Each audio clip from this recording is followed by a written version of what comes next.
May magko-congratulate sa'yo, Prof. Shelo. Hindi, pinupuri natin si Prof. Shelo for leading the cause of Open BICAM. Yan. No? Pero ako tutulak ako sa transparency. Linawin natin.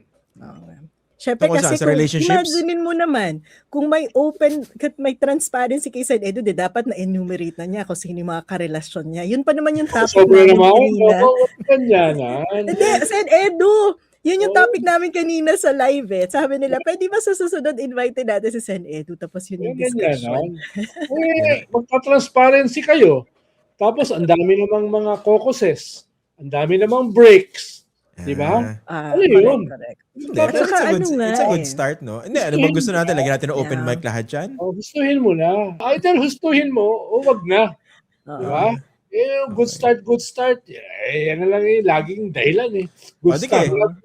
Prof. Shelo, makulit eh. Makulit. Ito, pinapabati ko lang pero ang daming demand. O sige, sagad na natin. Open transparency sa relasyon. O sige, ilan na So, Sen Edu, transparency kayo. Tapos meron pa rin unprogrammed funds, meron pa rin support. Correct. Diba? Tama yan. Actually, kaya nga di ba, Sen Edu, kaibigan mo si Secretary Vince Dizon? Ito na nga yung secretary ko dyan eh. Diba? Na connection na. Alin na tao kami hindi nag-usap nun. I-text mo nga, sabihin mo, ilabas na niya yung listahan ng mga allocable.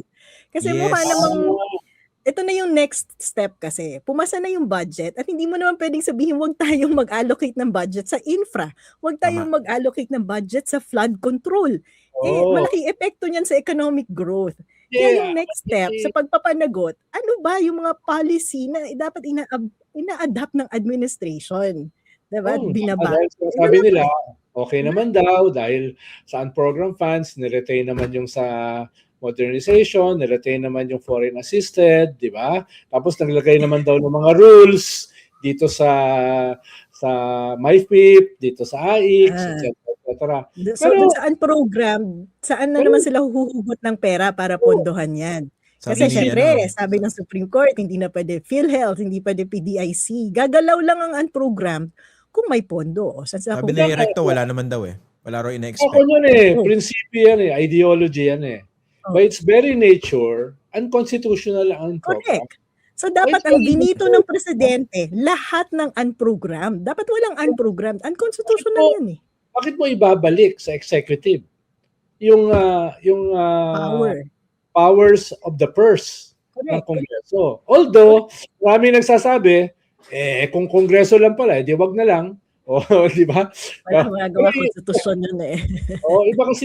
Iba kasi yun. No? Pero, so mali yung presidente doon. Yun yung sinasabi mo, diba? Dapat binito niya yung buong unprogrammed funds. Well, lahat in a way, yes. Pero, in a way, yes. Pero dahil nandyan na, baka mawalan naman ng budget yung pwede natin gamitin sa West Philippine Sea for the year. Diba? Nandyan eh.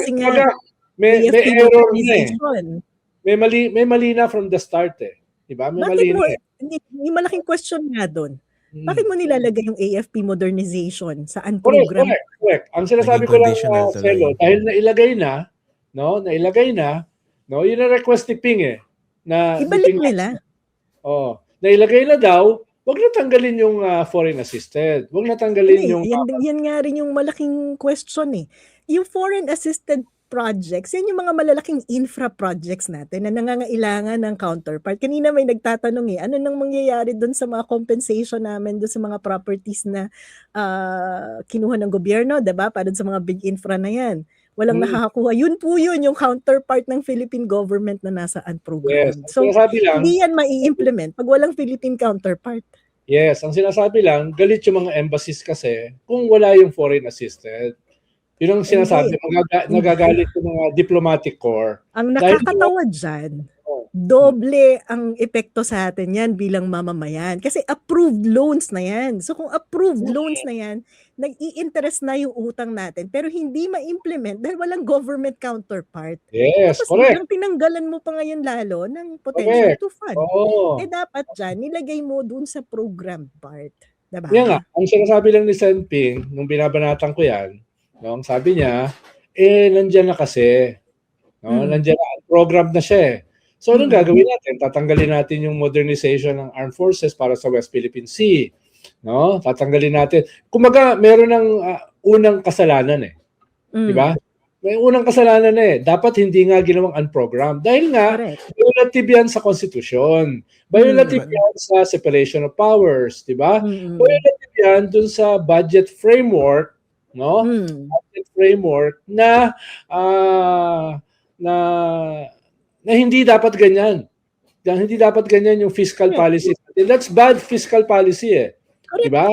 Oo, yun yung yun yung nilecture sa akin ni Secretary Biscuit lagi eh. Na nag-prepare ng budget. Yeah. Exactly, no?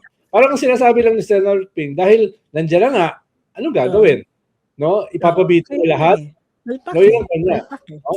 Mag-react kahit na hindi niya i-veto yan, dahil sa unconstitutional nature niya, kapag nagdesisyon na yung mga pending cases sa unprogrammed at kung mag-file pa tayo uli, pag nag-decide yung kung Supreme Court, wala rin. Wipe out din lahat. Ba't hindi pa nilagay sa program to begin with na pwede naman gawin ng Kongreso? Kaya nga. Mali na nga from the start. Diba? Tsaka yung AFP modernization, nakaka-disappoint. Yung Lacson, ayaw niya na mawalan yung modernization, lalo na in relation sa West Philippine Sea. At the same time, yan ang tanong ko sa Edu. Kasi papasok yung political dyan eh. Bakit nga ba nasa unprogrammed ang AFP modernization? Oo nga, mali na nga from the very start. Bakit may separate entry ng GAA na AFP modernization? Ba't hindi nilalagay sa budget ng DND? Yeah, correct.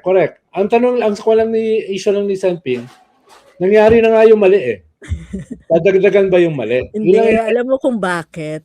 Kung bakit meron pang sariling entry ng AFP modernization. Kasi kinakain na yung budget ng DND ng binigyan din. Ito hanggang bukas yung discussion natin dito ng Military and Uniform Personnel Retirement Fund. Yes. Pension. Ito, gusto kong pag-usapan ito. Medyo nanggigigil ako sa idea ng binigyan pa rin yung DPWH ng ganito kalaking pondo, 530 billion pesos. Significantly, mababa rin sa kanilang proposal. Despite everything, no? Parang pwede ba expect na malilinis ng DPWH yan? Imagine mo yung degree ng high blood natin kung ginrant yung additional pa na hinihingi nung nasa BICAM na, 'di ba? Last minute gustong i-restore yung kanilang original proposal. Kaya nga medyo pa uli si Vince Dizon eh. 'Di ba? Kaya sana 800 something billion. 850. Na ni Sen Edu si Secretary Vince Dizon na dapat ang ginagawa dito dahil mukha namang hindi mapipigilan ang paglalabi ng mga politiko ng kanilang mga infrastructure projects. Ilabas na yung listahan ng allocable. Correct. Diba? At para malaman. Calling Secretary Vince Dizon, no? Hindi si Congressman Libiste ang humihingi Si Shelo Magno. Dahil kung si Congressman Libiste baka hindi ilabas eh.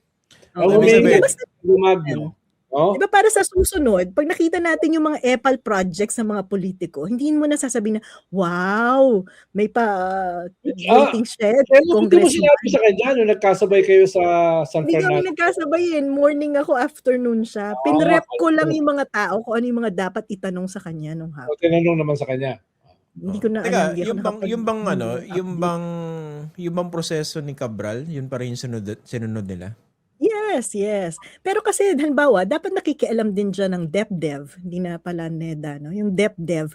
Paano bang ina-allocate yung mga infrastructure projects? Gaano karami sa bawat distrito? Di ba dapat nababase halimbawa sa kung flood control yan, vulnerability, climate vulnerability ng lugar, poverty, ano ba economic situation dyan. Dapat nag-invest tayo na infrastructure para yung mga produkto ng ating mga kababayan dyan makarating sa market. Yung mga ganon, diba? Kailangan mo dyan ng public. Pero sa'yo, Yusek, no? Inaasahan mo na pag-iisipan yan lahat ng gobyerno. Hindi na nga, ida-draft ko na. Lalagay ko sa Google Doc para hindi na nila i-copy-paste. No, galing ka na sa gobyerno, tapos mataas pa rin ang standard mo. Hindi, nung nasa gobyerno ko, nagagawa ng mga ahensya yung mga... Medyo na-curious ako, Prof, no? Mas effective ka ba ngayon in terms of pushing for policy reforms? Ngayong outside government ka and very influential sa social media compared to when you were a USEC? Depende. Kasi nung USEC naman ako, nung nakakausap ko yung mga senador, pinapaliwanag ko sa kanila yung mga importansya ng mga policies. Nakakadiskurso din tayo eh. Tsaka halos pumasa lahat ng mga policies na sineshepherd natin nun eh. Tapos nakakatrabaho natin yung mga iba't ibang ahensya. Natatawa nga ako minsan may meeting kami. Bumabagyo na eh, di ba nasa Rojas Boulevard kami, kita namin yung Manila Bay, 'di ba? O usapan namin, walang uuwi hangga't di namin nare-resolve yung problema na yun. Yun yung time na nira-rationalize namin yung requirements for VAT reimbursement eh. So from 30 something na-reduce namin yun to 5. O 'di ba? Mga ganun. Ang saya-saya nun. Masaya yung mga katrabaho ko nun nung ako yung... Pero, Yusek, in a ranking of 1 to 10, no? Anong rank nung mga natanggap yung iyong mga proposals habang nasa loob ka? Halos 99% ng mga policies ha. Ba't ka tinanggal? Hindi, yung 1% doon, malakihan yung interest na binabangga. Diba? Kung tinanggap yung 99.9%. Prof, inuurot ka, huwag mong patulan. Diskusyon na naman to eh. Prof, inuurot ka lang, please. Huwag mong patulan. Huwag mong patulan. Hindi, Inuurot ka lang. ulo ko, ba't ka tinanggal eh? Tinatanggap naman pala yung 99%. Mabangga kasi yun sa maraming interest, lalo na sa interest ng dating Speaker Romualdez. Ganon, yung mining policy, diba? Yung mga sinusulong na economic zones na gustong iset up sa mga bawat probinsya, na ang nangyayari lang naman ay sinasubsidize ng gobyerno dahil wala naman talagang economic activities na nangyayari. Diba? Yung interest mo, secretary mo? Hindi eh. Kasi hindi rin alam ng secretary kung nangyayari nun. Alala mo na nang pumasa yung ano na yun? Yung alam price nangyayari. control? Mas gusto ko lang sabihin na ako alam ko yung nangyayari kahit mali. Ano kasi ka ba? na hindi ko alam yung nangyayari. Hindi ka ba nagbabasa ng dyaryo? Nung time na sinulong ng presidente, yung price control sa bigas, wala yung economic team. Tapos pag uwi nila, nagulat lahat, diba? Ano yan? Saan nanggaling? Nag-post siya sa graph. social media, ng graph. Diba? Tapos, Ano pa yan? pinagmukha niyang bobo yung mga Malacanang. Taga lang for the record, no? Kasi gusto ko i-correct kasi binuksan ni Sen Edo yung topic. Ginagamit kasing propaganda ng mga DDS, pati ng mga not so good people, yung claim na tinanggal daw si Shelo. Sa pagkakatanda ko kasi ano yan eh. Ikaw nag-resign, tapos tinanggal. Nag-resign ako doon. At actually, by the time that I posted the graph, I was ready to go. Because at that time, ang discussion talaga nun sa Congress ay yung fiscal mining bill. Diba? I cannot stand next to the Chamber of Mines to defend a policy that will reduce the tax further over my dead body. Diba? Malaking insulto yan.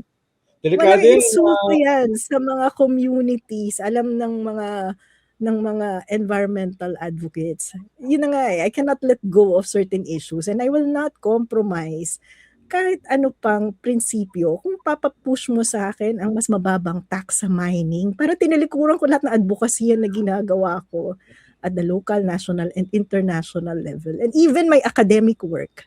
Diba?